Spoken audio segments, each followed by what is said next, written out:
the week. Record of the week. Tonight's top tune, Répondez-moi, comes from Garden State and Swiss singer John's Tears.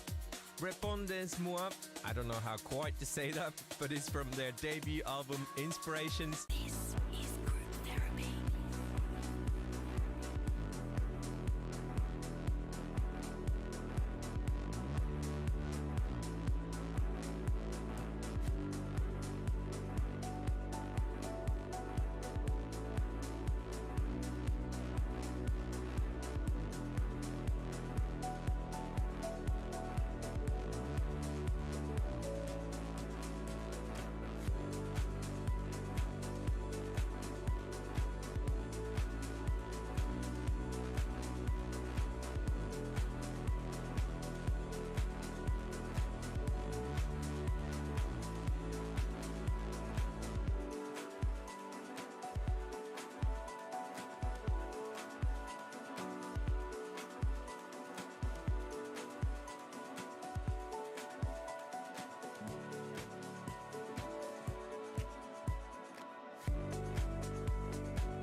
Brand new on Anjuna Deep, that was Leaving Laura with Need Little, Want Less. In further Anjuna Deep news, the release parties for James and Jodie's Anjuna Deep 11 begin next week, but the duo will be celebrating in LA and San Francisco. San Francisco is sold out, but you can still join the gents in LA at Sound on Thursday the 23rd for an open to close set. After that, they'll be heading to London, Dubai and a newly announced show in Prague. Details on all those dates can be found at anjunadeep.com/anjunadeep11. Right then, it's time to push the button. Push the button. Push the button.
I am great. If this all worked, it's a miracle. Hopefully you can hear us, and hopefully we're going well. This is our very first one. Very excited to see how this all goes, and excited to bring a few new things to the broadcasting space. We are live on Facebook, on YouTube, on Twitch, the Locked On Lads on Facebook, on Twitch, and Locked On Lads YT on YouTube. So thank you everyone who's watching us. We're very excited. Been playing with ATVO right up until 2 seconds ago, getting things sorted. We are live, and thank you, Carl. This is the first time I get to commentate with you. First time I get to commentate at all, but to do it with you is an absolute honour. So, mate, what do we expect? Actually, no. I want to know what's happened in the off season. What's the new stuff that's happening in ANZCAR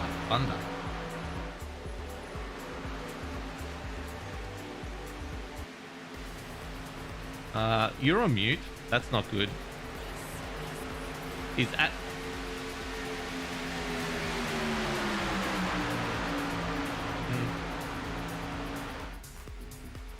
no sound for wheat. No. This is what I like to call an issue.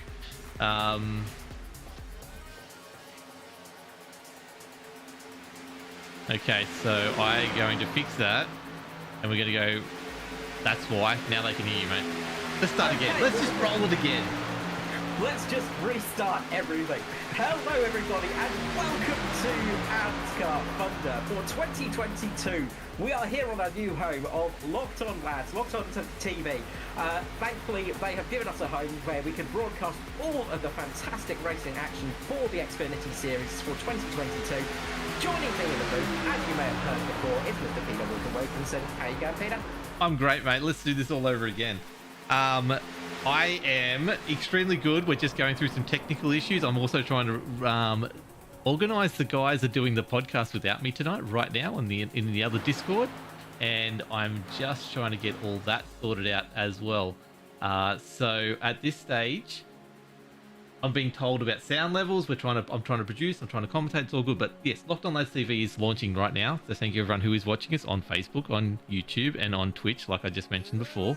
Locked On Lads on Facebook, Locked On Lads on Twitch, and Locked On Lads YT on the old YouTube. We are just seeing some action. We're 3 minutes out from the end of practice in Thunder for ANZCAR Season 1. Now, things happen in the off season. You had no broadcast. We've been talking about broadcasting for a long time, and I've obviously been throwing hints around commentating for a long time. It all seemed to align into one thing, and we are here live doing Locked On Lads TV for the first time ever. So thank you everyone for joining us. Thank you, Carl, for being part of the team and joining us, and thank you for joining me in commentary tonight. I'm going to stuff up so much, and you're going to make me look great. What is happening in the off season though, in ANZCAR itself and the Thunder series in particular? Take it away. In the off-season, I mean, not a huge amount has happened. There's been a couple of changes with the license system. So now, with the licenses, it used to be open, free for all for everybody through all the series. The trucks remains pretty much unchanged. With the Thunder series, it now is a C license, I think. Sounds pretty good, because I'm pretty sure B is for Cup class. So yes, and B is for Cup. I should know this stuff being part how of the do I know admin this team. and you don't, Carl? Come on. Well, I don't pay attention to things during the off season. I just talk. That's my living. But there has been that slight change just to make it so people, just so they've got a little bit more experience on the actual ovals, just to make sure everybody's ready to go. Of course, Thunder is still part of the feeder series. Now, we've also had a bit of a change due to some controversy through the off season involving a thing called a macro. I don't think anybody's ever heard that term before. Not now, until we brought it up on the podcast, and now everyone wants to talk about it. Exactly. And of course, that controversy was pretty big. So with that, we've now got an open garage setup effectively, similar to what real life NASCAR has, the full metal racing. So we can actually share telemetry, show the telemetry from the cars, and make sure that everybody's doing the right thing effectively. So that's just to make sure that everybody's keeping within the rules and the spirit of the sport. Obviously, not too much gain on the super speedways, things like that, but on some of the short tracks, then that's where it can come in. And of course, the road racing itself. But we will be checking it every single race just to make sure everybody's keeping within the rules. I guess the other change as well is you can now see me, which is a terrible thing. So now people know what I look like. I do apologize for that in advance. Yeah, that's my fault. Sorry. Yeah. All Peter's fault. But of course, as I say, the other big change is we've moved here to Locked On Lads TV. We've got the Thunder here, and of course, with the Cup itself, that will be over on Performance e-streaming.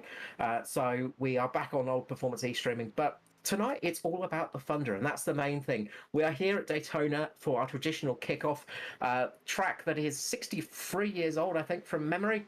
Sounds about It's right. an I was old, going to get old boy. all the stuff organized so I could, throw something intelligent at you while you sip tea and make myself sound smart, but I forgot. I've been too busy getting Exactly. this overlay done. So yes. The trouble is now everybody knows my secret when I'm in broadcast. I'm busy just drinking lots and lots of tea. That's how I get through a broadcast. Gee, Carl's quiet. Oh no, he's just drinking tea. Now, can I quickly stop you? We had the clash last week, right? I saw the picture overlay of the clash over the top of Daytona. Now, 5 LA Coliseums fit length to length in Daytona. Yes, that's not really a surprise, is it? I mean, the LA Coliseum is about as big as a NASCAR. So it is a tiny track. And this is going to be the first time we're seeing the cars on a proper track this season. I mean, obviously, the LA Coliseum, one of the shortest tracks NASCAR's ever been to.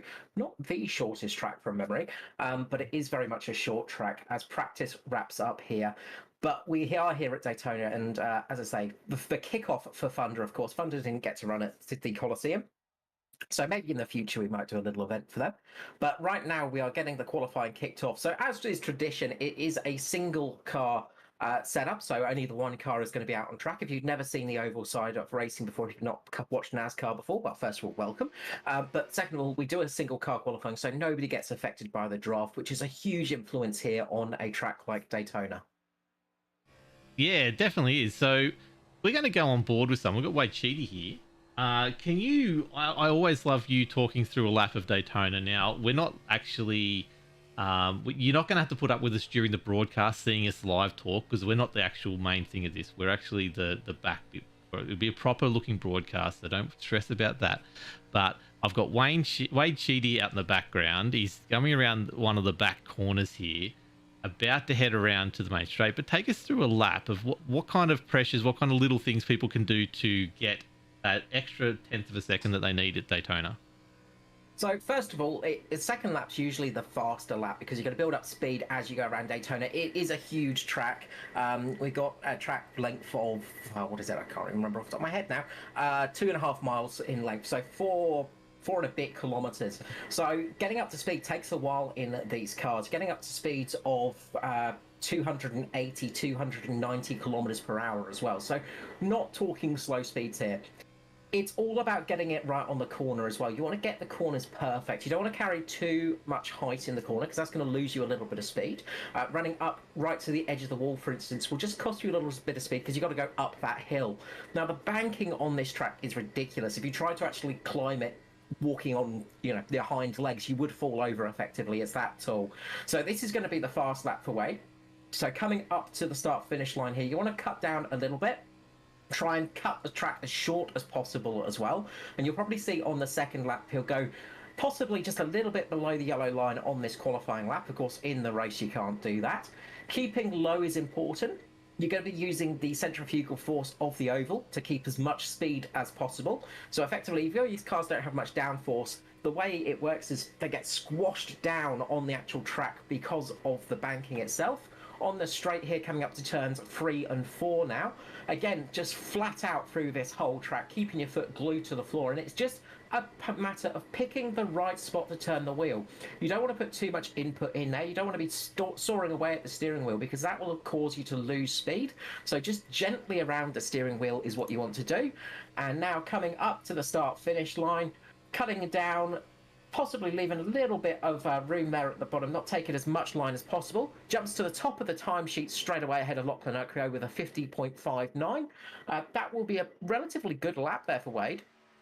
We'll see if anybody can beat that. And indeed, Hamish Gallagher and Neil Pearson straight away beat that one.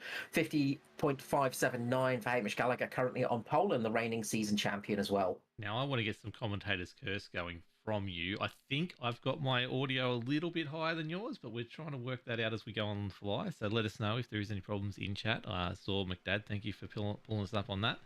I will try and get it. But what's your predictions?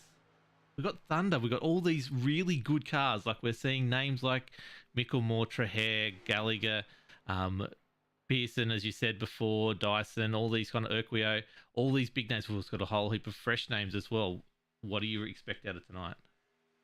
Look, Daytona is a bit of a lottery. It's the track where the big one often happens, a bit like Talladega as well, a super speedway. So you're always watching out for that big accident. It's keeping the car clean and keeping it out of trouble is one of the most important things. One driver to watch out for tonight is going to be Dylan O'Shea. New to the series, Dylan is new to ANZCAR and part of the DPR group as well. So one of those cars that's got a lot of drivers around them. People like Neil Pearson, Andrew Dyson, all of those drivers all in that group. And there's going to be a lot of drivers to help out in that respect. So keep an eye out on Dylan O'Shea. Hamish Gallagher as well, one of the, obviously reigning champion. He's going to be pretty good. It's going to be hard for him to. He's got to really do a lot of pressure on Hamish this season. I think that's going to be one of the big things. I'll tell you who's going to be one to watch out for, though. One of the drivers I'm expecting to see well is going to be Maddie Ray.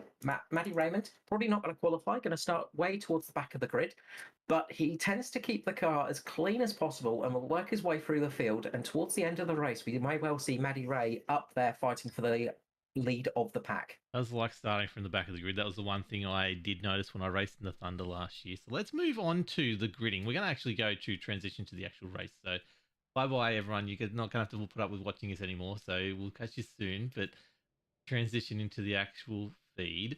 Let's get rid of that. It worked. Cool. And let's bring up the grid. Can we actually work out how much that difference is between O'Shea and Gallagher?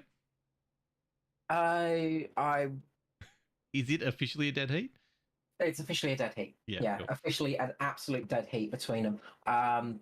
Gallagher got it by setting the time first. Okay. So there might be a couple of millionths in it, but I don't have that on this screen, unfortunately. Okay. I had it on my previous one, not on this screen, sadly. Actually, So there is a 1,000th of a second in there. I'm looking on the grid screen now. 579 and 580. So very well done.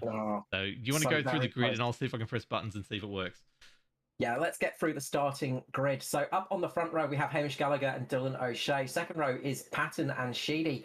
Third row, we have Jaeger and Clark. Fourth is Carol Walden and Skurlock. Fifth row, we have Russell and Urquio. Sixth is Turner and Trahere. Seventh row, we have Mickelmore and Lifberg. Eighth row is Spencer Douglas. Ninth is Dortnack and Nakervis. I can't keep up with you, mate. Slow down. 10th row is Knight and Phelps. 11th row, Dyson and Clark. Dyson and Williams. 12th is Clark and Marshall. 13th is Georgeson Hoppet. 14th is May and Campbell. 15th, we have Dylan and Weston. 15th is Schroeder and Koch. 16th is Danny G and Allison. 17th, we have Finley Raymond. 18th is Hobbs and Wellman. Okay, I've got not showing up. I think I've got some problems in the background. Okay, and then towards the back, Matty Hung, Kate Donnelly, Glenn McLeod, and Noddy Tompkin riding out the field. You're going to quickly see some stuff. Sorry, everyone. I'm sure I set this up beforehand. Okay, it's the replay that's the problem.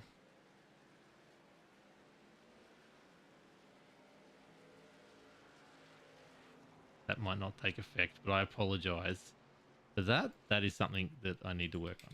So let's get off. Let's hide the grid. Let's get into the actual timing board, which we've got up for tonight. And let me show Carl what I'm actually doing so he can keep up with what's going on. So there you go. How long till the first crash, mate? Well, it's always hard to say. I mean, look, if we get round that first lap without any incident, then we could be looking at a nice race of around about 12 laps before we see that caution flag come out. The first couple of laps are always the most dangerous laps here because cold tyres, everybody getting up to speed, everybody getting used to things as well. There's a lot of new names out there as well, so drivers are going to be watching out for that. That can take you by surprise sometimes. You don't always expect some of the new drivers to be as aggressive as they are, and some of them are a little bit too aggressive. So there's always those little things that come into effect. I'm going to go lap 5 for my caution. You lap 5? I'm going lap 2. Oh, actually, no, I'm not racing tonight, so it'll probably be lap 4. Let's go with that one. My here we go. Pace car's away, so let's get down and let's have a look from the nose. Let's get right in there. And my dog's going off in the background. We are green for the 2022 season here for Thunder. It is Hamish Gallagher leading away. Dylan O'Shea, 2 packs forming. Going to see that a little bit. Dylan O'Shea jumping right down to the low line immediately. That's given Nigel Patton the top line at the moment. So that low line is where they want to be. Dylan O'Shea just having a little bit of a flicker there as well. That's not what you want on a super speedway, but they are all away clean at the moment, making it around the first corner without a caution. Yes, definitely very good way to start. We've got a few, like I said, my screen is popping off with a whole lot of people dropping back in the field. But people like Steve Hoppett and stuff like that are coming off. But yeah, look, it's great to be racing again finally. Let's go to the blimp because it's really hard to see this whole field. But what a good start. What a nice clean start up front. Looks like we're going very well. I've got to order that correctly, so bear with me, people, while I do this. Getting away cleanly at the moment. Somebody just getting a little bit wiggly. Raymond Yeager there just getting a little bit of a wiggle, just caught the apron a little bit, but managed to keep that car nice and straight. Meanwhile, Wade Sheedy just getting a little bit loose on the outside line as well. This is one of the things that is tricky now, is once you're in the race, you've got 42 cars out there, and it can really get tricky out on the track because you've got a lot of draft, you've got a lot of dirty air swirling around these cars, and all of a sudden, you might have had a run in practice where you've got 5 cars in a row, but when you've got 20 odd cars in a row, it makes things very different, and it can really throw drivers off. So these first opening laps can really be tricky. Just get used to. The cars get very loose as well. You can see them wiggling all over the place. And that's generally one of the hardest things to get used to when you're driving. You just have to get around that initial wiggle stage. I'm very excited to see that the guys aren't pushing 3 wide early on. Now, we've seen some of that in the Thunder Series. Obviously, the Thunder Series is a development series, and it's something, it's a place for people to come learn. And they do push 3 wide. And you talk about that wiggle. That wiggle gets exaggerated when you're 3 wide. So these guys are doing really well. Bottom line is holding strong with Hamish at the front. The back line is sort of just holding. The outside line is sort of holding there. I would have thought they would have been pushing up a bit further than that, but they're happy where they are. This is the settler period. So we are seeing 2 distinct groups though. So I'm just trying to find the front of that back group. Yeah, that backpack, I think Dave Douglas is leading it at the moment. Greg Spence is... No, that's completely the wrong group. Jamie Nakervis is leading that backpack at the moment with Matt Knight and Brad Allison towards the back there. So they've fallen back a little bit, which is not a terrible idea because if you get a big wreck up at the front, you can get a little bit of time to avoid it. That high line's not really working very well at the moment. The drivers aren't too confident working with each other. They're starting to fall into line now, though. Michael Skurlock's just sitting back there with Wade Sheedy and Norman Clark. So those guys, quite a bit of experience there. Luke Trahere there as well. Watch out for Luke. He's coming off a win in the Truck Series from Monday night, of course. So Luke Trahare's got a win here at Daytona already this week. He'd love to make it a double and possibly a triple if he can. Yeah, there's no danger with these guys at the moment. They're just going to be sitting back. We'll get a yellow at some stage. If we go green, obviously, you know, the pits will play a part in this anyway. They'll get a little bit of time back up then potentially, but there's no danger in this group getting lapped at this stage. So they're just going to sit back, relax. Like you said, Matty Raymond will be the happy with this, just sitting back. If there's a crash up in the front group, they can avoid that quite easily and not have to stress themselves. Because what's the biggest problem people get in Daytona, Carl, is that if you get damaged, you're pretty much non-existent in the race anymore? Well, yes and no. You can get a little bit of damage on the front. Obviously, aero damage is effective here. If you get some damage on the front end, you get a bit of a crinkle. You are going to lose some top speed, but what you can do is hook yourself under the bumper of the car in front of you and just keep that speed up. If you get engine damage, that's your night effectively over. But if you get a little bit of a crinkle at the front and you can actually hook yourself up to the back of somebody else, you can still get a good finish here, but it's a lot harder. So any damage on these cars, it does make things a bit trickier. You generally want to try and keep the car as clean as possible. That high line is abandoning itself at the moment. There are cars leaping out from that high line at the moment, just leaving them high and dry. And you're going to see that high line start dropping back soon as well. They've already dropped back to around about 9th place, I think, on the track, maybe 10th. So they are falling back at quite a rapid pace. And with more cars dropping out there, that means less draft. That means less cars behind them, giving them a little bit less drag, and it makes it worse for them. So they're going to want to try and get a few people up there to work together and see if they can start pushing up towards the front. He's going to go on board with Skurlock. Just he's second back in the actual outside line, just to see the wiggle and how dangerous it can be. It's only too wide at the moment. These guys are starting to push up, actually, as we go on board, and we see basically Skurly pushing... who's that in front in the racecraft car? Dylan O'Shea. Dylan O'Shea, pushing him back up to the front. They're doing That's a pretty right. good job now. Yeah, no, it's Dylan. No, wait, It's not Wade Dylan, Sheedy.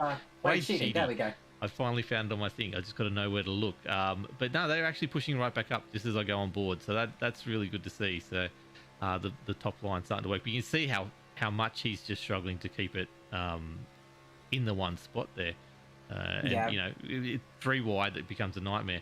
I'm just looking at that gap between 29th and 30th is what it actually is. It's actually grown out to 6 seconds now. So these guys are considerably slower considering the track they're in than the group up in front. And I'm just trying to work out what's going on there. It's actually at the 7 seconds now. Well, they're broken up. They're racing each other and not working together, unfortunately. So that's really affecting that back group. And they're starting to get it now. They're starting to work more on a line, but they are pretty broken up at the moment. They've not got much. They're not working as close as they need to. That's something that's with Skurlock pushing up behind Sheedy there. You can actually see how close Skurly was. It's basically right underneath the rear spoiler, just that rear spoiler of Sheedy there. And that's given them that extra bit of push. Effectively, what that does is it turns the 2 cars into 1 car, so you get a lot less drag, and it makes everybody go quicker. So Skurly just pushing him along at the moment. Looks like somebody's dropping out of the pack already, and they're just having a bit of a drop down, possibly a moment of lapse of concentration there for Lachlan Urquio. Yeah, it is. He's gone right back. So I think he actually got a little bit sideways. Yeah, he lost a little bit of... Do I try and get a replay of this? He got sideways off turn number 2, and that's caused him to go off track. He's managed to get the car back on track. He's now in no man's land, so he's going to fall to the front of the rest of that pack. You can see him just cutting across the grass there, just about saving it. So he just gets loose just by that cone. So the entry cone there, you can see him starting to wobble. He just gets on the apron a little bit, doesn't he? Yeah. Yeah. And he's decided, rather than trying to keep it straight and possibly cause a big crash, he's taken that really big off track. It's cost him a lot of time, but it saved him crashing. He's basically going to now fall into the clutches of that group behind very soon. He won't be able to keep up the pace to stay ahead of him, so he'll drop into them and just hope for a caution at some stage to get back up to the front. There's some pretty interesting people down there. Like I said, Matthew Raymond's back down there, Gary Wellman, a few other people down there in that second group. Jumping to the front, Wilco, quickly. Yes. Sheedy has got a good run at the moment for the lead. Scully trying to push him. Scully, I think, is starting to struggle with a bit of overheating issue. You can see him really getting it out of line because he is pushing hard. Wade Sheedy is getting pushed extremely hard right now. You can see just how close it is from this rear camera inside Skurly's car there. That's how close it is. That Supra is really pushing hard. But the trouble with that is you're going to start overheating the car because you're getting the hot air from that car in front of you. So you have to be careful when you're pushing that hard. But he's trying to get Sheedy up in front of Gallagher to sort of block him off a little bit. And Gallagher wouldn't be remiss from actually getting Sheedy in front of him. If he can actually get a car in front of him, that's going to help his fuel mileage a little bit. Front? Is that Tompkins is falling back into the leading pack? I think that's Tim Weston. Weston there, he has lost the pack, so he's going to drop down to the apron and let this massive battle pack get past him and then try and jump onto the back of that. Yeah, so that is the trick. He's got to try and accelerate and keep up the speed to take on. Otherwise, he falls right back to the clutches of the group behind. Oh, as we get somebody loose in the mid-pack there, Jaden Russell. That wasn't Jaden Russell. Sorry. Trying to figure out who that was. Sorry, lots of new liveries this season. It was Kai Turner. Kai Turner got loose, and that's broken up the back of this pack. So you can see the front pack has gotten away a little bit. That mid pack has completely broken up as Kai Turner just got a little bit loose. Managed to save the car. Oh, a steady hand, Kai. And managed to keep that car in the right direction. But it has broken up that pack. And you can see now there's lots of cars all over the place, and that's going to really affect them. Yeah, definitely. Wrong one. So that mid pack, though, they can come back together. It's just going to have to be some really good, close racing for this part. You can see Skirley up front. Sorry, I'm having issues with my screen, but Skirley up front is still pushing Sheedy all the way around this track, which, yeah, like you said, I think Gallagher would be happy for one of them to get back down in front and help out. Now, obviously, you're the expert with ovals. Tyres don't make a difference here right now at all. No. Not on this, not on super speedways. Tyre wear is not really a big issue on a super speedway. I mean, it does make an effect, obviously, but you'll probably see if we get a caution now, they'll just go for fuel. You might see some people taking some tyres around about lap 70, lap 60, if we get a caution around about then. I think it's 64 lap race, I think. So we won't see him at lap 70. Around about lap 50, lap 60. If we get a late caution, you might see a few people just taking a roll of the dice getting tyres, but mainly fuel is the key here. That second pack has settled down a little bit. You are looking at, it's still 9 seconds, which I think we were talking about 7 or 8 seconds a few laps ago. So, as Aaron Dillon just has a big moment off the corner of turn number 4. Off on the tri-oval, actually. He's just had a big moment on the tri-oval. It looks like Dyson might have just given him a little bit of a nudge there, and Dillon just saving that car, managed to keep it in the right direction, but that was almost a huge accident.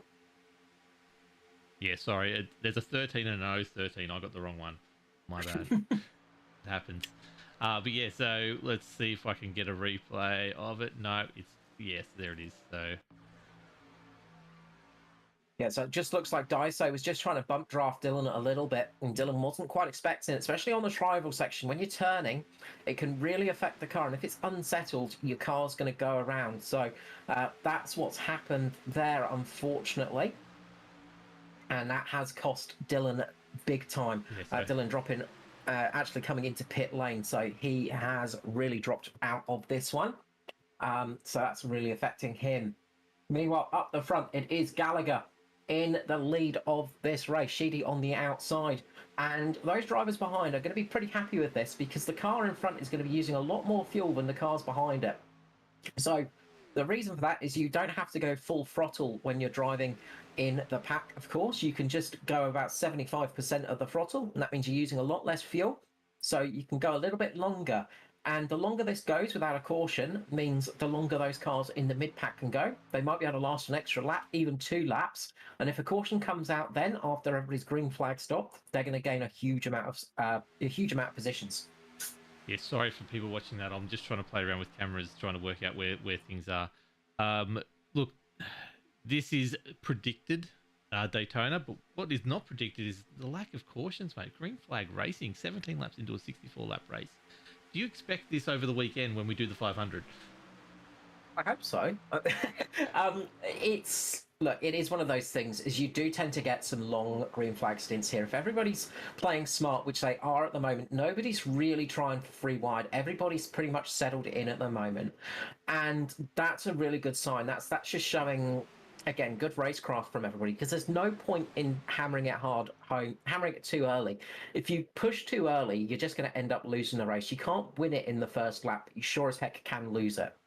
Can I just comment? We'll be back watching the second group now, as Aaron Dillon is still in the pits. I'm not sure what's happened there, whether he's just pulled out altogether. But and we've got 131 is slowly coming off the pack as well. Steve Hoppett. So I don't know what's happened there, but he's going to drift back to that second group. But that second group, you can see the difference in how much you were talking before about the waving of the cars, how they get sideways a lot. This second group is exaggerating that. So there's obviously a few drivers that are not used to that dirty air. A lot of them are actually doing it to cool the car as well. That's the other thing is Yep. you get that wobble effect, but you also need to cool the car at this stage. When it's been 20 odd laps of green flag racing, these cars are going to start getting very very hot, especially down in fourth, fifth in the line. Further in the pack you go, the hotter it is because you're getting hot air going through the first car in the pack, then the second car, then the third car. And it just gets hotter and hotter as it goes down the line.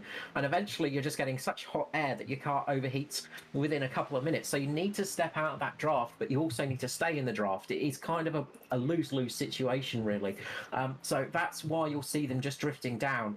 The radiator on the car pretty central as well. So you need to sort of try and get that nice sort of cool air in the car as much as you can. A lot of the radiators are just for show, of course. The main one being just on the front of the actual car itself. You can sort of see when you look at them, there's a bit more of a silvery spot sort of in the center point just below the badges.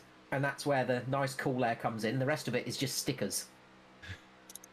Got a lot of stickers though. Let's just go back up the front here for a second. Seems like that top line is actually almost online with Hamish now, so we almost technically have a change for the lead coming up soon. Just early's. Does he want Luke Trahair to be on the back of him now, on back of Skurlock, pushing them all together to just try and get that front lead and drop down? I think the Highline are pretty settled in at the moment. They're probably going to want to stay up there and not try too much. I think they're going to stick where they are rather than jump in front of Gallagher. There's not much point in leading the race if you don't have to. And they all seem pretty settled at the moment. Of course, saying that, we're going to see a mass exodus of drivers from that high line just to prove me wrong. But once you get settled in a line as well, it's kind of good to stay in there because if you keep chopping and changing your line, you're not only costing yourself speed, but you're also going to be driving on a different line. That can throw you out slightly because the longer you stay on that low line, the more used to it you get. You understand where the rubber is, you understand how it's going to feel for the rest of the race. When you chop to that high line, all of a sudden the car's going to feel different. The tyre wear is slightly different on that high line. It's a slightly different feeling, and that can actually catch you out and cause you to crash the car. You don't want that, especially when the cars are so close to each other. This backpack is 15 seconds away now, so something's happened down the back here. I haven't caught what it is, but they're now 17 seconds off the lead, where the person in 26th place is only 2 seconds off the lead.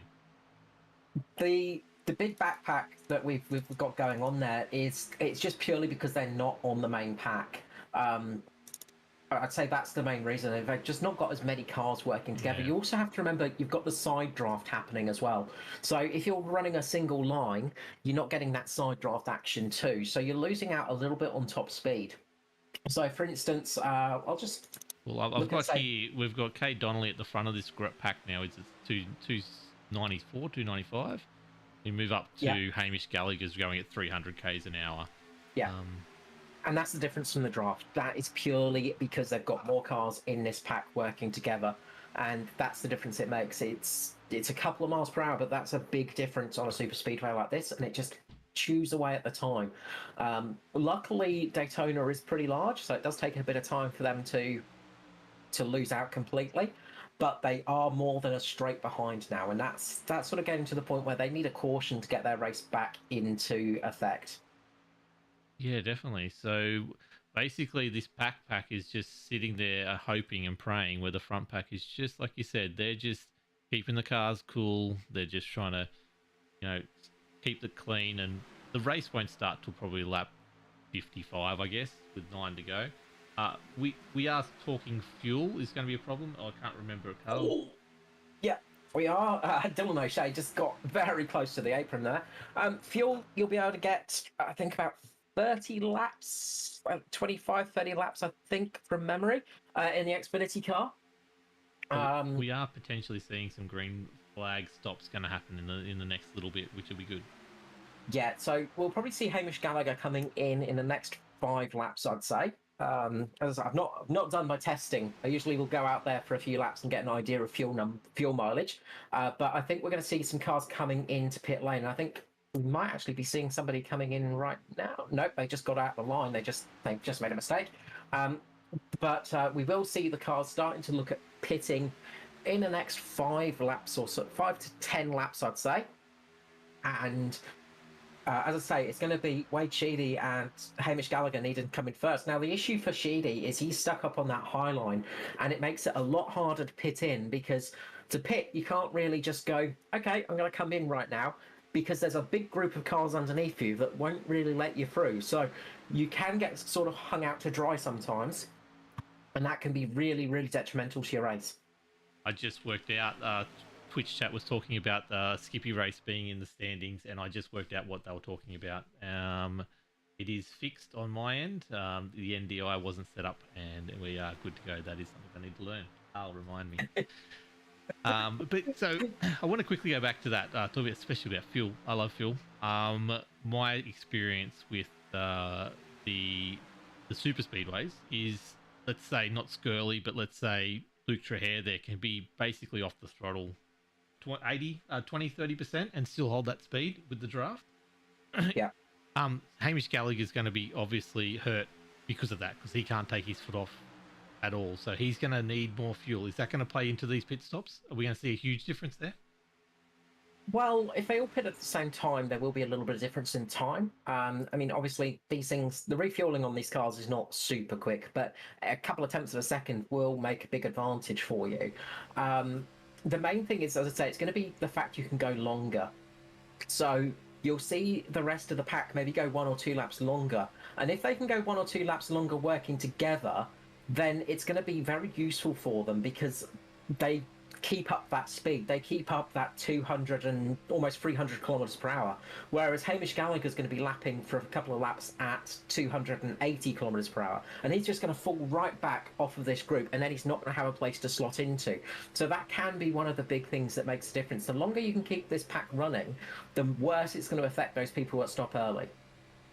Yeah, so a lot to play out here. We're at about getting in on the halfway mark. We're just on board with actually Raymond Yeager down deep into that pack, and you can see how much looks like Patton in front of him is moving all around there, and you can just see on the outside, you'll be watching Sheedy come down a little bit and hoping you don't go too high, and if you grab the apron at this point, then that's where the crashes come from.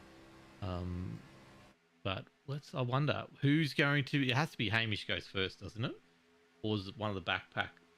We've got number 15, 015 has just dropped off the pack as well. So driver info, we've got Campbell has just dropped off the crew, so he's going right back down. Yeah, I think Brett Campbell might have made a bit of a mistake, unfortunately. So he's just had a bit of a moment going through the corner, and he's sort of dropped off the back of the pack, and he's just going to be hemorrhaging time now, unfortunately. So quickly, we just touched on, I showed people before 300 k's an hour Hamish Gallagher was going at. Campbell on his own at the moment is sitting at 281. That's how much the difference makes when you're completely out of it. We saw almost 10 k's an hour difference between front pack and second pack, but that's on your own. You pretty much can't keep up with anyone. No, this is the thing about the drafting. I mean, obviously, a fair few of your viewers are going to be used to the old skippies. So it's like when you get knocked out of, especially somewhere like Road America, you rely on that pack. You rely on the keeping with the front runners to stay together, because as soon as you drop off, you can't really catch back up unless something major happens. And that's very much the whole point of a super speedway like this. As soon as you fall off the pack, that's it. You're almost done for unless a caution comes out. One car I do want to quickly look at is Chris Löfberg in the 19. Just a fantastic paint job on the Reclaim Creative Team car. The beautiful Daytona paint job on that thing. Absolutely fantastic. Yes, definitely does. There's a lot of good looking cars out here, and I don't know why we've just lost the font on that little thing. It's supposed to say Battle Group, was going to show that, but yeah, it looks very, very nice. It's retro, isn't it? It looks really good. But yes, it's great to see some of the new paint schemes coming out, and a lot of sponsors as well on these cars nowadays. Yes. There's a lot more sponsors in sim racing than we used to have, which is great to see. That front pack is starting to get a little bit wild now as well. They're starting to need to get more and more air as well. We're seeing a lot of movement throughout the pack. We're still what about 25 cars strong on this lead pack at the moment. So that's how big that lead pack is. It's you sort of see it and you go, oh yeah, there's quite a few cars there. 25 cars strong at the moment. I think we might be seeing some pit stops shortly though. I got a feeling we're going to see a few of those cars coming in. You'll probably see teams that work together like Mitch Motorsport and Synergy. They might come in together and try and actually work it so they can come out and have a little bit of a pack forming. Yep. So they can actually get working out when they come out. You can see everybody's trying to get that fresh air on those cars. They are desperate to get some clean, cool air in those engines because I imagine they are running pretty much on the red line right now. They would definitely be that. So we're looking at a 47 lap around Daytona at the moment. 47.9, 47.7 is some of the faster laps we're doing currently right now. Just to give you an idea, 32 seconds Cade Donnelly is off the lead. Just about to catch Brett Campbell, which brings Brett Campbell back into that backpack. So we're over half a lap behind now. They are screaming for a caution back there. But at this stage, unless we see something silly in the pits, this clean racing from Thunder might continue and we could go all the way. I'm trying to commentate a curse this, people, but I'm just not succeeding. You've not yet gained the ability. You're still too fresh to commentating, Peter. It's yeah, you need to have a few years under your belt, build up the curses, and then you can do it. That's it. So what's your strategy? Like, I guess Daytona's different, where you get that big apron. Oh, gee, number 9, Dylan O'Shea in there blinking all over the place on my end anyway, so that would be frustrating. Nigel Patton behind him. But what's your strategy with going in the pits? I guess Daytona, like I said, you got a big, massive runoff area before you need to enter the pits. But slamming that brake on, getting it right without spinning the car and then doing all that kind of stuff. How do you go with that, Carl? Look, personally, I'm a bit of a chicken, so I would just keep it out there for an extra lap, just so I don't have as many people coming in at the same time. The issue you've got when everybody comes in at the same time is if somebody breaks a little bit earlier than you're expecting, you're just going to go straight into the back of them and get yourself a huge amount of damage. If you come in too early, as I said, you're just going to lose that pack completely and just fall off the pace. So sometimes being a little bit more cautious, coming in one lap later can pay off. And of course, if a caution comes out in that time, you're going to save yourself a huge amount of time in pit lane. So it's sort of erring on that side of caution can be good. I'm just glancing back to that second pack now. Yeah, as well. I just saw there was a fair bit of stuff happening back there just then. These guys are fighting it out. They are battling harder than the front pack at the moment, and this is costing them so much time, lap after lap after lap. They are falling back further and further. Meanwhile, the front pack's just got a little bit messy, actually. That top line is just completely disintegrating. We've actually just lost someone off the back again. So Brett, the other, oh no, that's Brett Campbell's. No, he's dropped off the second pack. Yeah, Brett Campbell, I think he's just gone down a bit further, so he's just fallen right off the back of this, so he's going to be struggling. That high line right now is desperate to get into that low line because they are wanting to get into a position so they can pit soon. I think you can see them trying to shuffle position, and I imagine those drivers will be busy talking it out over the radio, which reminds me I should have actually my comms on so I can listen to what the drivers are saying. I turned that off so I can't hear exactly what they're saying, but that top line's really dropping back, and obviously you can't enter the pits from top line. So well, you can, but it's a bit of a taboo. You can, you can see actually the person you were talking about before. So Chris Lethberg is. Oh wow! Who's that background going around? Blue car in the background. Did not see who that was. Here we go, Michael Schroeder. So Schroeder having a big moment there. Not sure what happened. The right thing. So Schroeder there he just caught the apron. Just caught the apron on the exit of the tribal section, and that spun him down and around. That was almost a caution. Luckily, it happened on the infield, so no caution flag for him. But he just tagged the apron a little bit too much, and he, on the radio, was just saying, I don't even know what happened there. The car just lost it. And I can tell you, he just caught a little bit too much of that apron, and it just unbalances the car. You get a little bit more air underneath the car, lifts it up a little bit, and then all of a sudden you're going to go round in a circle, make a big load of smoke, and that is your race done. And he's actually come out just in the mid pack as well, the second pack. Scully dropping down into the low line. We have some pits coming up. desperate to get into that low line at the moment. I love Skirley's car. It always looks good. My Little Pony setup. I love it. He's a good guy. I don't, wait till you see the cup car, Wilco. It's there's a beautiful face on the front of it with the handlebar mustache. We don't need to see that, but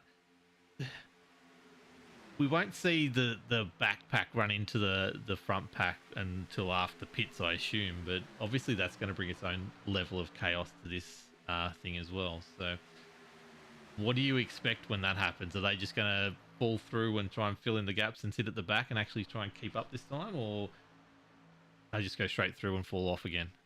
They're going to fall off again unless they can get a caution or they can break up this front pack. That backpack is pretty much doomed. Unfortunately, they've not got much they can do. If they, as I say, they're fighting pretty hard as well, which is not helping them. And with all that fighting, it just causes things to get a little bit more messy and just really affects them. Chris Lipborg has had a huge moment. I think he's dropped right down. I'm just trying to figure out what happened to him. I've got nothing for you. I didn't see it at all. So you can see here number 41 is also pulled down. So Andrew Dyson's pulled down to that bottom line. It's pretty much left two people on their own out there in the top line. This whole field, and even now, you can see there is no top line anymore. Everyone is getting ready to pit. There is one long line of cars here. So, Lithborg got into the wall. So there we go. That's what happened. Just got a little bit wide, and all of a sudden he got up onto the high line and just didn't manage to get that car turning. So yeah, the front pack has formed one long snake at the moment. So they are going to be looking at pitting soon. They are coming around this turn. I assume we'll start seeing at least some of them popping in now just to get out of the way, I would say. We'll keep an eye on Hamish at the front. You don't want to be the first to blink, though. That's the problem. If you blink first, you're going to lose the pack a lot. So they're going to want to try and come in together. If anybody sticks it out there, they're going to really struggle for speed. They're going to lose a lot of time. And it's just, as I said, it's as soon as you get out of that pack, as soon as you get out of that group, you're going to really struggle to get back into it. And, who was that? That was Patton, I think. Sheedy just catching the apron, and that caused him to lose a little bit of time in front of Dyson. They managed to hold on again, but a lot of cars just getting a little bit sketchy right now, and they're just getting to that point where they're very light. The tyres are starting to get a little bit worn out. They'll be a little bit warm, and the drivers will also be a little bit worn out as well. You get to the stage of the race, especially when you're pack racing side by side like that, you get very tired because of the concentration factor, and it's very easy to make a silly little mistake where it looks like nothing, just touching the apron a little bit more than you expect, and all of a sudden you go round and you just go, oh, how did that happen? A little bit like what we saw with Schroeder earlier in the race. Yeah, look, at this stage too, what we're looking at, this front pack can see the backpack now as they're going around.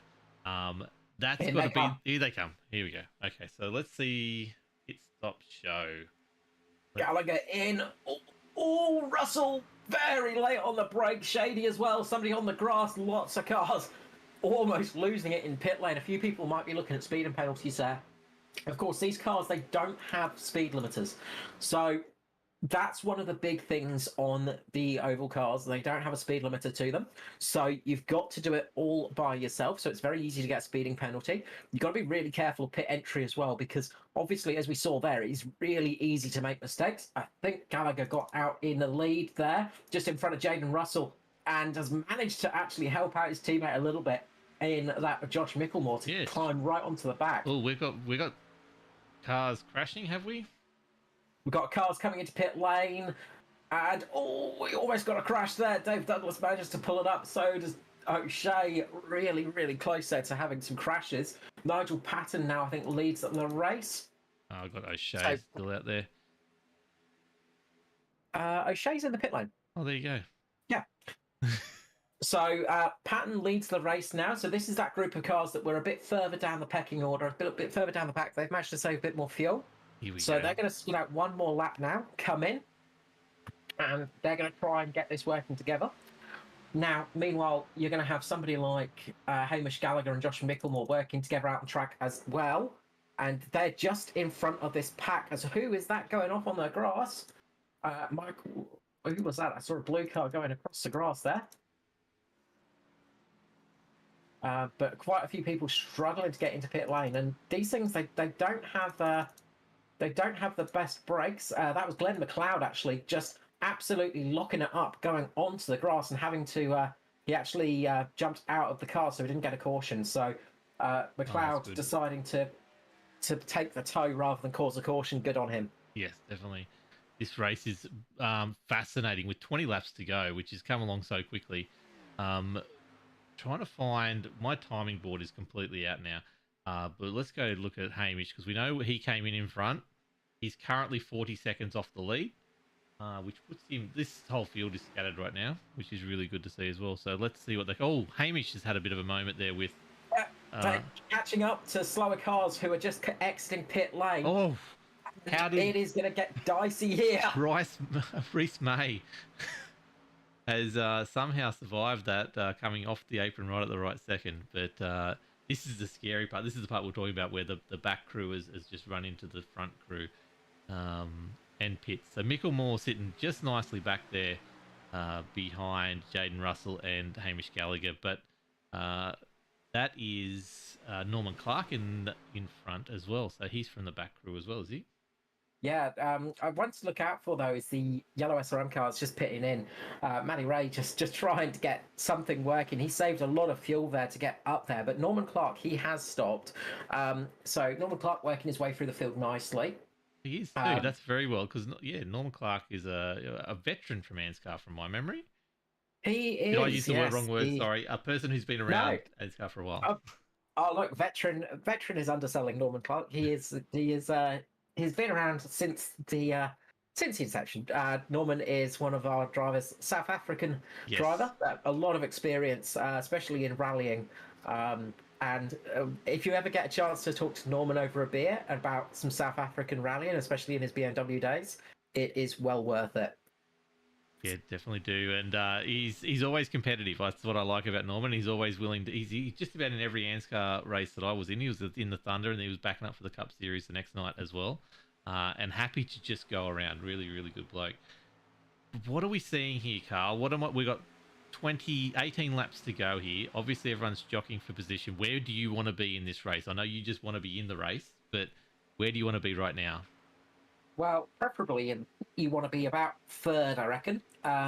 Second or third is the ideal place to be because that's going to give you a nice slingshot to the end. So leading this race can sometimes be a bit of a bad place to sit.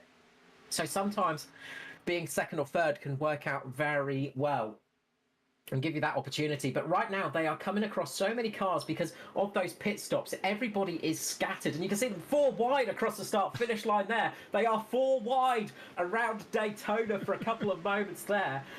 But this is where it gets really sketchy because you've got cars on slightly cold tyres, you've got cars with fuel tanks, you've got people out of position, you've got people getting up to speed, you've got people up to speed. You've got Hamish Gallagher travelling at almost 300 kilometres per hour, coming up on cars that are travelling at around about 260 kilometres per hour. The closing speeds are ridiculous right now. And you can see, if you jump up to Hamish Gallagher right now, he has got a decent lead, but he's coming up to a lot of cars that are broken up at the moment, and that is going to cause a lot of trouble for him.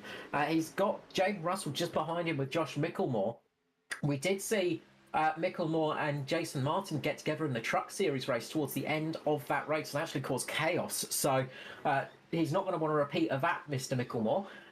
Obviously, teammates working very well together, but sometimes mistakes do happen, especially when you're travelling well over 300 kilometres per hour. Let's have a look on Hamish's front nose as he comes up onto these cars. So we just passed one. He's got 3 more coming up. These guys do get on the comms, obviously. You're listening to it, but how nice do these guys play in front? Look, they're racing position. The thing is, there's no blue flags in oval racing. Matty Hunter there just absolutely getting out of the way. He's decided to be very, very kind. Matty Ray is sort of working quite well. He's able to... He was working quite well with Finley, but it's broken up now, and they've just lost a huge amount of speed. So they're down to around about 280 kilometers per hour, while Gallagher is at 305. So that's the difference in closing speeds right there. And you can see him just flying past. But the veterans will tend to get out of the way. They won't make it too hard. But sometimes you'll see the odd person just trying to hook themselves up to this lead pack, sometimes even getting onto the lead pack and working their way up through the field, just so they can stay the first car in line, just in case we get a caution. Because, of course, if you do get a yellow in oval racing, you get what's called the lucky dog.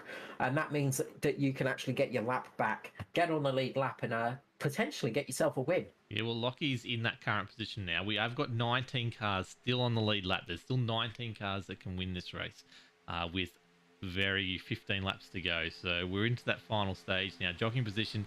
Are you surprised we're not seeing two lines right now? The track looks fairly clear in front of these guys at the moment. I think we're going to see a second line We are seeing forming. it now. Yeah. Although that's especially the with those slower black cars. They're the slower cars. Well, remember, they might be a lap down, but they're still just as fast. There's Yes. no damage on those cars, No. so this is where you can actually use those lapped cars to your advantage. And I think it's one of the it's just trying to see who that is. Actually, it's one of the it's Gary Wellman there. He is trying to look up there, and he's got teammates in that group as well. He's a lap down at the moment. But if anybody links up to that high line, they might be able to get a few positions and make this work out for themselves. So, quickly, we're looking back in the pack. There is a fairly yellow flag is out. What have we lost? We've got a caution. Big accident. JCW involved in that one as well, I think. Luke Georgeson as well. So Luke Georgeson, Reese May, I think, and JCW involved in that incident. Let's have a look. We are full track caution. So, let's have a look. I've got Christopher Finlay. No, I want to go to that one. There we go. So 67. 67, Reese May. I'm just going back to have a little look at it. So yeah, he's Reese got on May's the actually apron, and then he's got Joshy is then unfortunately. JCW's gone round. Luke Georgeson, nowhere to go. Neither. Who was that in the background? Somebody lost the whole front end of the car. Steve Hoppett, unfortunately. Hoppett's engine is gone. So he's trying to get around now. And the trouble is now is Hoppett is he's trying to get to the pit lane and get there. I want to quickly go back and watch Hoppett from is it Hoppett or is it 214 in front? Hoppett is the one that got. Okay, let's have a look from on board with him.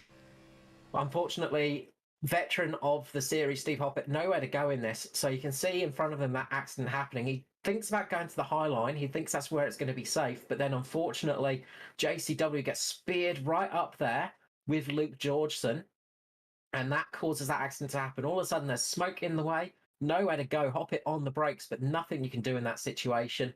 And it is just a big, big accident going that way. Yeah, definitely. That's a lot of bad luck, and that is what Super Speedway is all about, is avoiding that bad luck. That's the only way you get those wins. So we don't want to see Hoppett in the pits anymore. Let's go back to yellow flag racing. What do we expect about just on 10 laps to go when this all is said and done?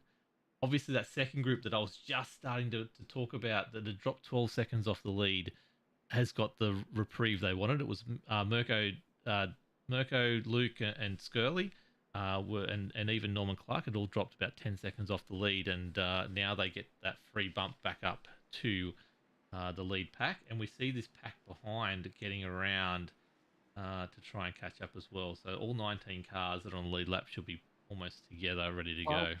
It'll be 20 cars on that lead lap because Lachlan Upkio gets that lucky dog in the dog box racing entry. We have seen a few people drop into the pits, Carl. So the strategy there is just get some fresh tyres for the end. What's the go? Well, that is people in the accident. You reckon that's all that was? There's people getting some repairs done. So quite a few people had some damage before that. So people like Dave Douglas and Michael Skurlock both had some damage to the front of their cars. So they're going to get a quick repair done. Chuck some new tyres on there and just throw a Hail Mary. They are a lap down though, so it's not really going to be much help to them. But you never know. There might be another caution and they might get back on the lead lap and something may indeed happen. So it's it's all about sort of trying to get in the right position at the right time. You got to say, Hamish Gallagher has driven almost a perfect race so far. Really, really leading pretty much the whole thing from start to finish. Yeah, so I'm just quickly looking at his speed at the moment. So how much? Explain to the listeners, especially those Skippy drivers out there. They're going 300 k's an hour all race, and you're side by side. What do you do in this period where you're going 130 k's an hour? You are just relax. Are you relaxing? Are you planning? Are you talking? Are you drinking? What are you doing? Generally at this stage, so the first time the pace car comes out, you want to get hooked up. So that when the pace car comes out, you've got to get up to the pace car, sit on it. In ANZCAR, we actually have the rule of if you go too slow, if you drop back too many car lengths, you will actually get a penalty. So that's another thing as well. You have to keep in mind. You have to get up close to each other. Make sure you're not blocking anyone, not impeding everybody, keeping up to speed, yada yada yada.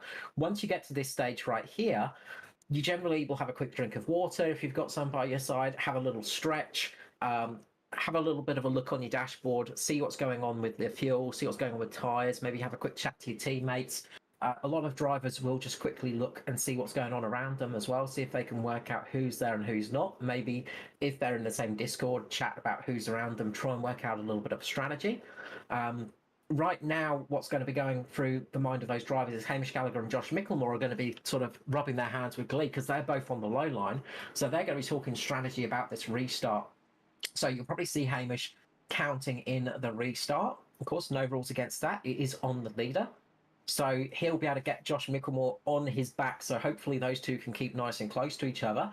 Jaden Russell on the outside there is going to have to keep an eye on Hamish, not to jump the start, try and actually keep up with those two cars. And he's going to have to hope that outside line works with him. There's a lot of cars out there that he's not worked with before as well, and that could cause some problems for him. So it's just trying to figure out who's close to you, who's not, and what you're going to do. And as you say, it's a lot of work that goes through the brain right now. What? So let's look back to Luke Trahar, right? Sitting in 10th right now. He's got 9 laps to go once he goes. What's he doing? Is he pushing to the high line, pushing a third line at this stage? Do you do that with 9 to go? What's the plan for him? I'd say Luke will stay on that low line for a little bit. He'll see what happens on that high line. See that if it drops back towards him, he's going to jump out on it and try and get on the lead of that pack. If not, then he'll just sit there. He'll just wait and see what's going on. Wait till the final couple of laps before he starts doing a bit of a run. So pace car has come in. We're going to go back to green flag racing. Just quickly in chat, one of the drivers, Mr. Dyson, says that he does star jumps while this is going on. So I don't know how that goes. Of course, Daiso is the master of the star jump, of course, and that is that's his tactic for keeping fit during races. I hear Dyson has lost 150 kilos throughout the racing series. That is great. So we've already seen that the top line is pushing up now, which is good to see. There's a bit of a gap there, though. I thought there'd be a bit, especially that mid pack of the front pack. They're the mid of the front pack. Sorry, they're splitting up a little bit, but top line there with Raymond Yeager. Really doing some good work there, combining with who's that number on the outside of him, Nigel Patton, I think. Yeah, it was a bit of a slow start in all honesty. So it looked like it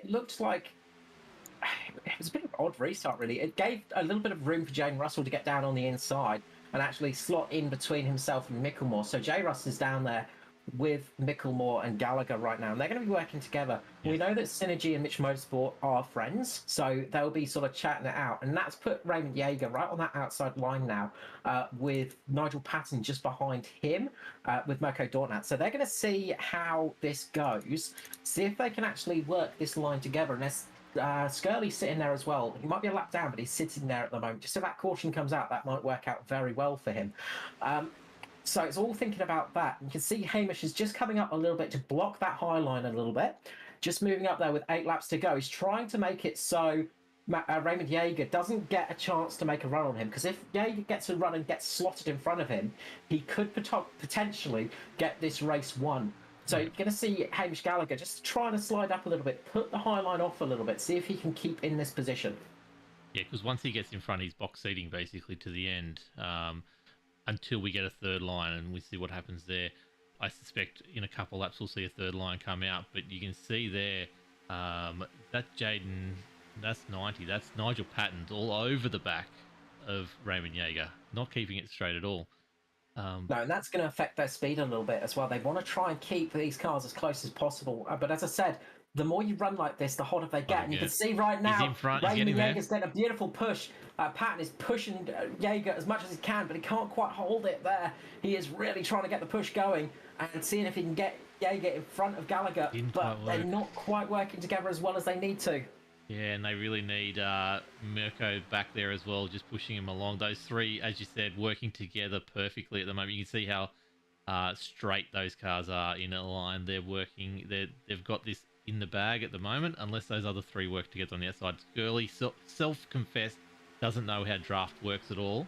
As we got a car around in the background. Big accident in the background. It is Stevie Dubb that's gone around. Oh, wow. Okay. Huge accident. Stevie Dubb just caught in the middle of the line, gets caught by Clark, I think it was.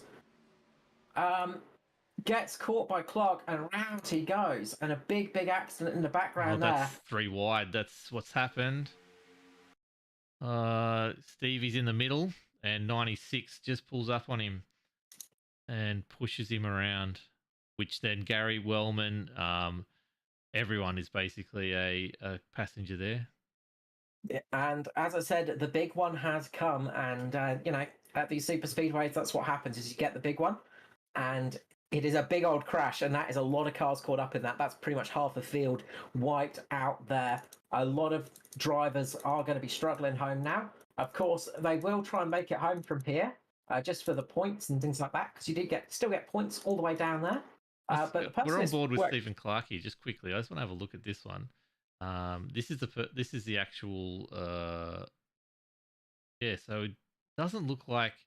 It almost looks like Stevie Dubb's come down on him from that. I don't know. It's hard to tell from that camera angle. Yeah, it's a bit tricky. I think Clark. It just looks like Stevie Dubb was a little bit caught out there. So you see, they get very close to each other, and Stevie Dubb is getting a very good run here too. Line, and you'll just see Clark drifting up the track. Yeah, and so Clark's just not quite turned that wheel enough. So he's left the wheel a little bit open there, and no fault of his own, because I think he wasn't sure how close Stevie Dubb was there, and it's just caught him out a little bit. So it's one of those racing incidents, unfortunately. But yeah, very frustrating when things like that happen. Meanwhile, Dave Douglas has got back onto the lead lap. He is busy driving that casting couch round at enormous speed to get himself back onto the back of the pack and see if he can get a good finish out of this one. So what's your prediction here? 5 laps to go. What are you going to get? 3 laps of racing? Green, white, checker? What are we getting? I think we're going to get a couple of laps of racing, then we're going to get a huge stack, and we might get a green light checker, but I think we might get home green. I reckon we're going to see an accident on the white flag lap. Just watching here, Davey Douglas trying to build around from the stands, trying to catch up to that group ahead. He's about half a lap behind here, so if I bring up this, you'll be able to see he's 31 seconds, but closing that gap really well. Yeah, I love this view. This is a great view. Why didn't I find this one before? It's a beautiful view. Not much you can say. They look a bit like ants at some distances, but I think this is the spotter view. This is effectively what the spotters would be seeing at the racetrack. So when you're actually part of the team racing in NASCAR or IndyCar or kart back in the day, you'd be standing at this spot with a pair of binoculars talking to your driver going, car high, car low, tell them what's going on, and you would have to watch from this distance to see what's going on. It's an amazing talent and skill these guys had. Spotting is one of those things. We got to interview the Stig over on Twitch. Go check out the Stig on Twitch. He's an ex-spotter from NASCAR himself, and he was the stories he was telling of what he had to do to actually keep a control of the race is phenomenal. And yes, doing it all especially on tracks like this in Talladega, he was saying it's just chaos, and you just got to do your best. But these guys are lining up 2 wide, so we're a lap to go now as we cross the start finish line. So we will get a couple of laps in. You reckon one more big crash is what we're expecting? I am. And was it Perry McCarthy's stick, or was it I'm trying to think of the other one. Let's see. Ben Collins. It's like a year ago now. Go check out Locked On iRacing podcast on your favorite app of choice. We haven't even plugged ourselves the whole race. This has been No, chaos. exactly. Get the plug away. We've got a little bit of time before that postcard drops in. Got a bit of a straight. Yeah, definitely. So, like I said, I personally, we're recording right now with the rest of the team over there, Locked On RS Podcast. Been talking about lots of cool stuff. We are on Spotify, we're on Google Podcasts, Apple Podcasts.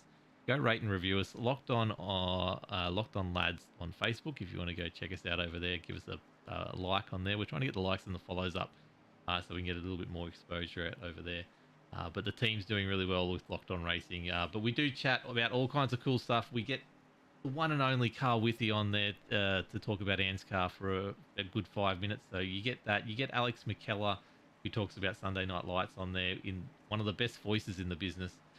You also get Raymond Yeager, who's up the front here. He talks about the Australasian Supercar E-Series as well, gives a wrap-up of those. So if you are looking for the most comprehensive wrap-up of results and news in the Australian community for iRacing, it is probably the thing you've got to do. So was that it? We almost got time to go now. We are getting ready to go. It is going to be Hamish Gallagher leading away here at Daytona for the Xfinity Series. Gets a good start on that low line. Raymond Yeager on the high with Nigel Patton behind him and Mirko Dortnack there with Skirley there a lap down, but up in this race. Skirley can make this happen. Luke Traher jumps to the high line at the moment, so that high line looking to try and push at the moment, but the low line's got it locked down. 2.5 laps of racing here at Daytona to go. Who's going to take out the victory? It's going to be a close finish. Got to say, Hamish Gallagher has led a fantastic run so far, but he is in the danger zone now. Leading this race is not the best place to be. Highline getting a good run. Raymond Yeager up there getting a very nice push from Patton at the moment. Will Russell be able to push Hamish Gallagher to victory right now? Luke Traher jumping down to the low line, seeing that high line's not quite working. They're looking at a third line at the moment. Not the best time to do it, because you're going to start struggling a little bit unless you get a good push, and Skirley looks to be pushing Mirko Dortnack pretty hard. 2 laps remaining in this race. We're almost to that white flag. It is getting very close. Yeah, I think Skirley's keen to get that third line going, and Mirko's going to oblige here, going around the outside of turn 1-2, and looks like Luke Traher's joined that line as well. So Traher up there in the way down podcast entered machine. Nigel Patton is really trying to push Raymond Yeager at the moment, really doing hard. Same for Russell and Micklemore at the moment. They've got a nice pack of cars to help them out though. But we've seen here that run to the finish can work out quite well. If you can get a good run off that final corner, it can work out well for you. White flag out this time around. Who is going to be taking the victory in this first round of the ANZCAR Xfinity Series here on Locked On Lads TV? Who's going to get it? Oh, he's got him. I was about to say. Touches Micklemore. Micklemore manages to save it, but it's going to drop back. He's going to not find a place there. That's going to hurt the low line. They've only got 2 cars to do it. Russell looking down on the inside. As the mellow yellow car goes round. A big incident there. We've got a huge wreck. Luke Traher rolling over. That's going to affect that low line. Raymond Yeager has got a great run at the moment. He is being pushed by Patton as hard as possible. Mirko Dortnack getting a good run here as well. Who is going to get this race win? It's going to be close. Russell pushing along. Hamish Gallagher. Patton doing all he can, but is that enough? Mirko Dortnack going to push that low line as well. Reese May down there too, but it looks like it's going to be Hamish Gallagher getting this victory today at Daytona for the Xfinity Series. Who's going to come home second though? It is Jaden Russell second, Raymond Yeager third, Reese May fourth, Nigel Patton fifth, sixth for Mirko Dortnack. Maxi Marshall comes home seventh in his debut. Still more crashes going on in the background too, as we're not even crossing the finish line. That's going to be one to unpack. We'll have to try and get some replays of that in a few moments. Ruben Phelps ninth, Joshua Carroll Walden 10th in that one. But let's go back and see if we can see what happened on that penultimate lap. Oh wow. Okay, so let me do this. So drone, let's just go back.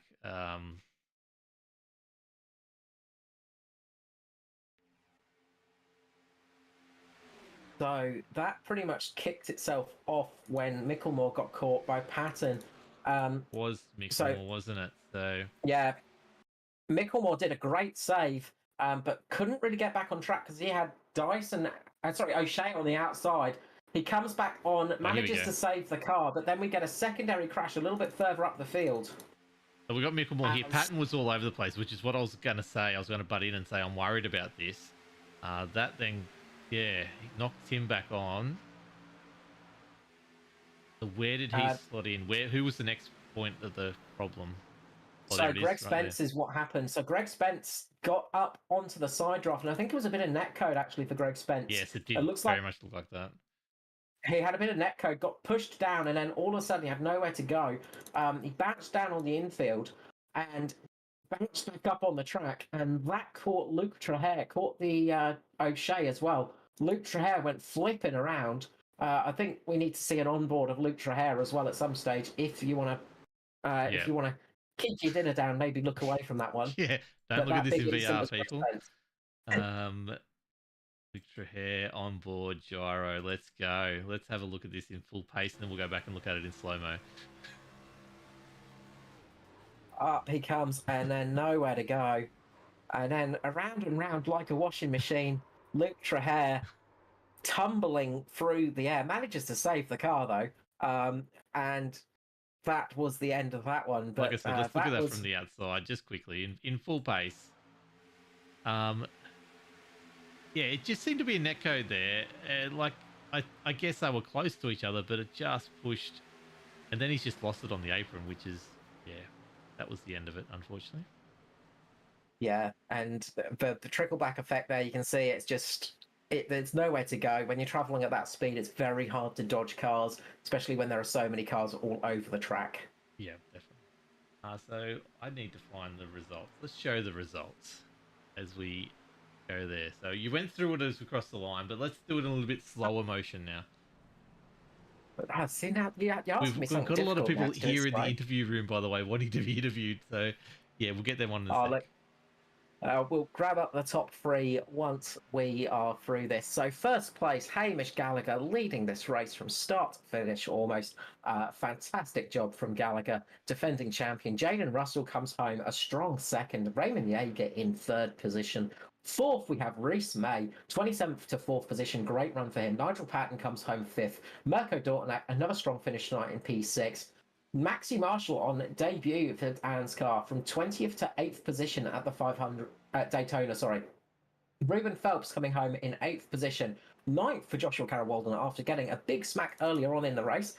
Good job for him to come home in 7th position after so much damage on that car. He'll be pretty happy. Sorry, 9th position. He'll be pretty happy with that. Chris Lefborg as well. Again, coming home after an earlier incident. Then we drop back to P11 at Norman Clark. Dylan O'Shea, Michael Skurlock in 13th, 14th for Quio, 15th for Spencer, 16th for Douglas, 17th for Trahair, Stephen Clark 18th, 19th for Matt Knight. Kai Turner comes home in 20th position. A little bit further down, we have Micklemore coming home 21st, unfortunately. Really strong race, but that tap really cost him at the end. Brad Allison home 22nd, 23rd for Campbell, Hobbs 24th, 25th for Wellman, Nikervis 26th, 27th for Sheedy, 28th for Georgeson, Hunter 29th, 30th for Tim Weston. And then we drop back to Stevie Dubb, 31st, 32nd, Christopher Finley, Schroeder 33rd, 34th for Raymond, 35th for Donnelly, 36th for Koch, 37th for Hoppet, who unfortunately got taken out early. Daiso down in 39th, some 22 laps down after that early incident. Glenn McLeod 39th, 40th for Dylan, and finishing off 41st is Noddy Tompkins.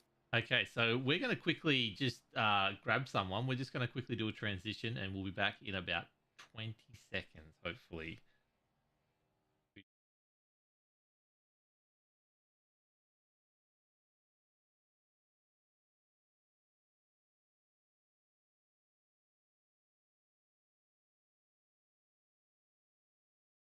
Let me transition into this. We are live. How you going, Raymond Yeager? Hey, how we going? Doing well. Congratulations on a very hard-fought race and finishing third.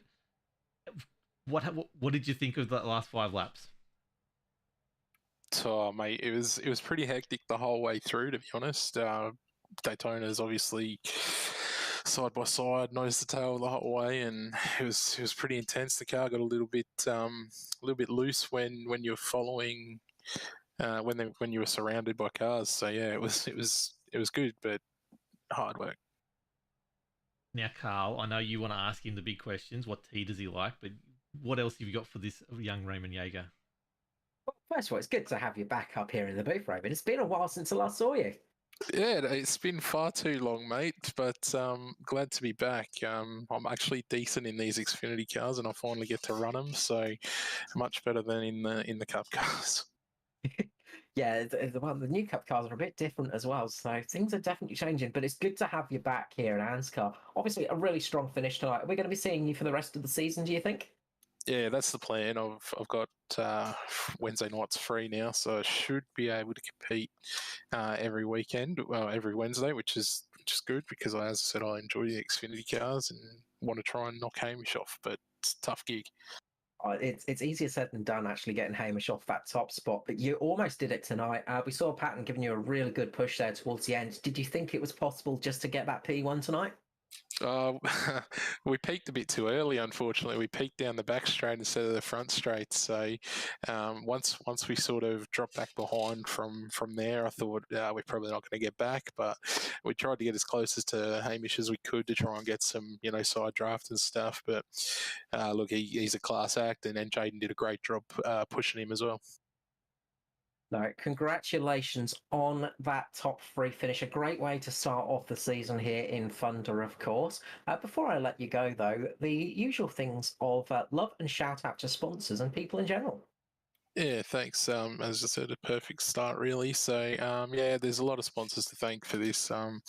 We've got My Private Seller on board, Ray White Rule Gander, Sim Racing Edge, Witcher Electrics, 186, Speech and Language Development Australia, and CarWorks as well. So without all those guys, it'd be a lot harder to do what we do. So thanks to all of them, and obviously the boys at the Pinnacle Esports Racing Team. Greg Spencer, Nigel Patton, Justin Witcher, and Matt Patton make getting on here enjoyable. So thanks. Congratulations. It's a pleasure to have you back up here, and it's a pleasure to have you back here in such good circumstances, Raymond. We hope to see you again in the future. Yeah, cheers. Thanks. Hopefully I'll be back. Thanks again, mate. Okay, so next up we will Look at grab that, it up worked perfectly. I just did a transition and it worked fine. I can't give you a screen share because it'll ruin all these overlays. I'm really sorry. Oh no, I don't need a screen share now. Like what we had in the race was fine. Oh, okay, cool. Let's bring down the next person. Who you want to bring in? So we'll get Raven, Jaden Russell in next. So let's grab down Jaden Russell, Synergy Esports P2 finish tonight. Congratulations on a very strong race, Jaden Russell. Yeah, thanks. It was good fun tonight. Lots of clean racing as far as it goes up the front. Anyway, I'm not so sure about the back, but we didn't have many yellows. It was good fun. No, it was a surprising lack of huge crashes, which is always a nice thing. We saw you working very well with the Mitch boys tonight. Yeah, it was all in Discord together, sort of trying to work together to keep to the front, and it paid off for us. Hamish got the win there with good push. It was a shame for Josh to drop out there. I'm not sure what happened, but things happen, so. Yeah, a little tag just a little bit further down, unfortunately, and that sort of broke up the free car power trip that was going on that bottom line. Did you think about possibly trying to jump up to that high line and see if you could get the win, or were you solid and happy with P2 tonight? The plan was Josh to push me up behind Hamish and then for me to jump to the top and try and get the 1, 2, 3. But obviously, with what happened to Josh, it didn't work out that way. So I was just happy to try and push Hamish to the win. Well, it did work out well. And I mean, as you say, Hamish got the win. So not a bad result there, all in all. And not a bad start for your 2022 Thunder Series either. P2 here at Daytona. Not a bad place to finish. Yeah, surprised me. Best finish I've had on the super speedways so far. So it's good. I think that's the important thing to say so far. I can see some speedways and super speedways finishes coming better in the future, Joan. Every time you come out, you seem to be quicker and quicker. Yeah, I hope it keeps going in that direction. We've got the Cup Series coming up, so it'll be a big one again. Hopefully do the same thing. It'd be nice. No, well, good luck for the rest of the season. And we're going to be seeing you a bit more at Thunder this year, or are you sort of looking for the championship in the Thunder Series, or are you just going to be sort of splitting your focus between the different series just this season? At this stage, I'm going to try and do season 1 in all the series, commit to a full Cup series. So we'll see how that goes in the coming weeks. But yeah, that's a plan. No, congratulations on a very strong showing tonight. Really good speed out there. And before I let you go, anything from you, Wilco? Yeah, look, I just want to know how chaotic was it in that middle pack behind Hamish? How much did you just want to punt him off the track? I know. And tell us. I wasn't ready to punt him, but coming through them lap cars after the pit stop was crazy. He's trying to yell at us in Discord which way he's going, and this car's going everywhere. It was pretty crazy for a cup race, for a plate race, sorry. Did you have any strategy around that pit? We were talking during the thing that you didn't want to be the first one to go in or anything like that. Was that the plan though? The way it fell out, was that exactly what you wanted to do? It wasn't the plan, but Hamish was out of fuel, and we decided to go with him and try and keep us all up front, and it worked for us, which is good. Yeah, definitely. Well, look, thank you so much, Jaden, for your time. Who do you want to thank? Did I do that? I've missed that. I was trying to read other things. Yeah, just obviously you guys for putting the broadcast on. It's pretty good to see. I was worried we wasn't going to get one there for a while, but yeah, it's good. Everyone at SSR, Hubbo is going to jump in for Cup Series, I believe, which would be good, and all the Mitch Motorsport guys. Excellent. Well, thank you so much for racing tonight. I assume we'll see you on the weekend, and I'll try and keep up with you on the track. But yeah, have a really good week and good luck on the weekend. Cheers. Thanks, guys. Hey, Jaden Russell there.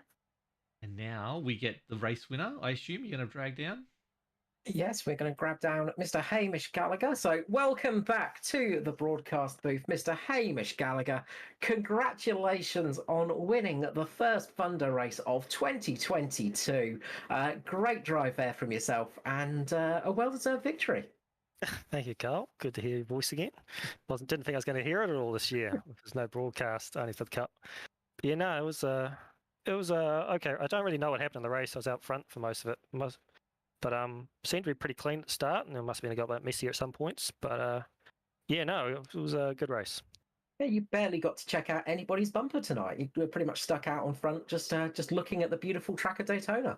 Yeah, exactly. You kind of forget how boring these races are when you're out front. But you know, we had a few moments there after our pit stop, or the cars coming out of pit lane. But no, it was a great job from both Josh and Jaden. We worked well tonight, and we got a result. Unfortunately, Josh got pipped out right at the very end there. But yeah, we're looking on for a 1-2-3 for most of that race. So it's really good. Yeah, what was your plan coming up to that final stage there? Obviously, we saw in the trucks the other night, Jason Martin getting pipped to the post, unfortunately. It can be a bit tricky leading Daytona, can't it, on that last lap? Sometimes it's not the best place to be. Yeah, that's right. But I think the truck's a bit worse because they suck up really good, the trucks, so you get huge runs. And for some reason, whatever changes iRacing have made, they're really sketchy now. Like you get right to someone's bumper and you just spin like a top. So we saw that a few times on Monday night, where these are a little bit more stable. So yeah, Jaden was able to keep his foot in it, and he was on my bumper and pushing me on that last lap. And Nigel was doing the same to Raymond outside. So yeah, it was good to have that little fun race at the end there. That went well, and obviously pit strategy as well. You made a good call coming in together as well, and that worked out towards the end for you. Just having the extra couple of cars coming out with you just helped keep the speed up, obviously. Yeah, absolutely. It's a team effort as always at these plate races. So yeah, Jaden was helping us out. It's just me and Josh tonight. So it was great to have him as a teammate, or as an effective teammate, to help. And yeah, no, we paid off. And I've got to correct myself. It's Danny G, not Jason Martin. No, so yeah, the other Mitchell Motorsport car. Wrong. What the hell? Yeah. Hamish, we were talking on the broadcast that the first yellow flag about lap 44. You know, you've been leading the track, leading the race the whole way through to that point. What was going through your mind at that stage? Once you got that first moment to actually take the foot off the pedal and have a bit of a stress. What happened in that one? Yeah, you're just trying to think how this is going to play out, because obviously we had a pretty good position there before that final caution, and then you're just trying to figure out who's in what lines behind you. So you figure out what you're going to do. We're going to try and get on one line, or we're going to try and control both lines. Who's going to be pushing us? So those caution laps go past quite quickly when you're trying to strategize things. But yeah, we managed to pull it off, so I'm really happy. Yeah, definitely. So where's your mind at going into the 500 on the weekend? Oh, I won't be in the 500 stuff. This is easy. I've got the win now. I can relax. Yeah, no, I'll be watching the broadcast, cheering the boys on. Okay, cool. And what's the plan for the rest of Thunder for you? Thunder for me, I'm going for because there's a Matty Hunters. It's quite cool how he set it up. We've got the individual championships, but there's the full year one as well. So that's what my goal for this year is, to try and win the full season championship. I'm not too fussed about the individual ones. I managed to get a couple of those last year, so it's a new challenge for me this year. So yeah, it's just about being consistent and getting these good results all year. Okay. I'll let Carl finish this one off. Yeah, look, and I think it's going to be a hard person to beat. You've had some fantastic drives in the Xfinity cars, Hamish, and look, I think we're going to see that for the rest of the season. You started off as you mean to go on. Yeah, no, it looks like the competition's going to pick up this year. Seems a bunch of the other boys are going to be jumping in between DPR and Atari and stuff. So yeah, it should be a good fun year. Hopefully so. We look forward to it. And before I let you go, of course, the usual shout out and love to sponsors and anybody you'd like to say hello to tonight. Yep, big shout out to the Mitch Motorsport boys and the SSR boys. It was a great night for us tonight. We almost had a good night Monday, but yeah, we managed to repay things here tonight, and hopefully on Sunday this year will be our year if all goes well. Just big thank you to Affinity Construction and Danny Stevens for the paint schemes for the boys this year.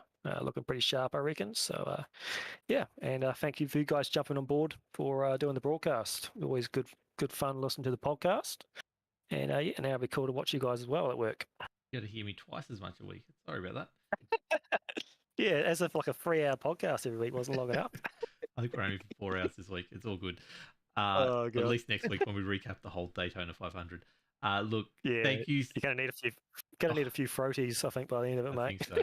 Oh, might need a divorce lawyer by the end of it too, but we won't go there. Look, thank you so much for your time, Hamish. Congratulations on winning the first ever broadcast of Locked On Lads TV, and obviously the first round of the season for Thunder. And we hopefully will talk to you many more times over the next couple of weeks. Yeah, same to you, boys. Thanks, Wilco. Thanks, Carl. Everyone, see you, mate. Hamish Gallagher there for Mitch Motorsport. So, Wilco, how did you enjoy your first broadcast? I think I pressed some buttons and they worked. It wasn't that we we had the wrong top 20 up for the first half of the race, but that's okay. We got there. We understand now the things. I enjoyed talking for an hour and a half with you, which is always a good stuff. I still obviously have a lot to learn about everything. But I think everything went pretty well. It's a start. It's a starting point. It's definitely not as bad as I thought it would be. We've got audio. We got everything sort of smoothly. We're offering something different in the webcam pre and post show, which is, I think, it's a little bit more intense to do on my end, but it seemed to work. What do you think of the first broadcast from Locked On Lads TV? Well, it went out and people could hear us and see us. So those are huge benefits. They couldn't hear you at the start. We had to do the intro again, but that's okay. I guess that's another benefit, in all honesty. And having to see me as well, I feel so sorry for everybody. I apologise in advance. It is a terrible fate to them all. But we are looking forward to the rest. I know, you've got to try and keep it PG. That's the hard thing sometimes. We are looking forward to the rest of the season, though. The rest of 2022, it's going to be a fantastic year, and a big thank you to Locked On Lads, because without you, we could not get this going. And again, from ANZCAR side of things, a big thank you for the podcast and everything like that. It's a huge, huge boon, especially for the old Australian side of sim racing. So we are very pleased to be on board with this one, and we look forward to the rest of the season. Can I quickly shout out, this episode is going to have a really cool interview in it. So if you haven't, we're recording now. I'm not on it, but I have recorded a pre-bit. Tyler Bowen, we had a chat with him. He actually raced on the 12-hour on the weekend, about this 12-hour. Raced $700 or almost $700 for Beyond Blue. Not only that, raced the whole 12 hours by himself and won his split, which we believe was split 3 by 2 laps. That is an impressive feat. 339 laps, and he self-confessed a setup that wasn't even as good as the Porsche that was the other Porsche that he was tailing in a straight that had damage on it. He had no damage, and he couldn't even keep up with the damaged portion of the straight because his setup was just about keep it straight, and it did, and it worked, and he raised money for charity, which is what we're all about. So check out that interview on the podcast. That's an absolute winner. I look forward to listening to that. Of course, we'll be back next week at Auto Club for 75 laps around the Auto Club track. So looking forward to that one. Of course, looking forward to being back here on Locked On, or well, Locked On Lads TV, Locked On TV. Yeah, whatever you want to call it, I don't care. Yeah. As long as you call it. Wilco Vision.